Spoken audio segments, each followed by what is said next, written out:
बहुत दिनों की बात है। किसी शहर में रमन, घीसा और राका 3 चोर रहते थे।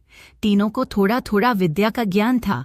तीनों चोरों को विद्या का ज्ञान प्राप्त होने के कारण बहुत घमंड था। विद्या द्वारा तीनों चोर शहर में बड़े बड़े लोहे की तिजोरियों को तोड़ देते थे और बैंकों को लूट लिया करते थे। इस तरह तीनों चोरों ने शहर के लोगों की नाक में दम कर रखा था। एक बार तीनों चोरों ने एक बड़े बैंक में डकैती करके सारा माल उड़ा दिया। तब पुलिस को खबर हुई तो तीनों चोरों को पकड़ने के लिए तलाश करने लगी, मगर तीनों चोर पास ही के एक घने जंगल में भाग गए। तीनों चोरों ने देखा कि जंगल में बहुत सी हड्डियां बिखरी पड़ी हैं। रमन ने अनुमान लगाकर कहा, ये तो किसी शेर की हड्डियां हैं। मैं चाहूं तो सभी हड्डियों को अपनी विद्या के ज्ञान द्वारा जोड़ सकता हूं। घीसा को भी विद्या का घमंड था, सो वह बोला, अगर ये शेर की हड्डियां हैं तो मैं इनको अपनी विधा द्वारा शेर की खाल तैयार कर उसमें डाल सकता हूँ।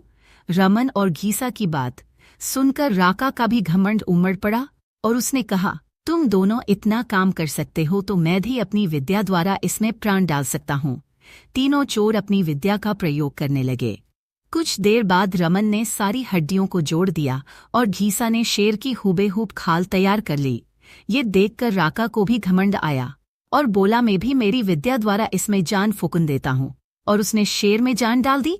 थोड़ी देर में तीनों चोर सामने एक जीवित भयानक शेर को देखकर थर-थर कांपने लगे, मगर शेर के पेट में तो एक दाना नहीं था। वह भूख के मारे गरजता हुआ तीनों चोरों पर हमला कर बैठा और मारकर खा गया।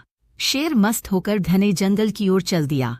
कहानी से शिक्षा दोस्तों, इस कहानी से हमें यही शिक्षा मिलती है कि कभी घमंड नहीं करना चाहिए।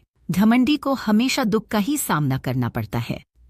यदि तीनों चोर अपनी विद्या का घमंड न करते तो उन्हें जान से हाथ न धोने पड़ते।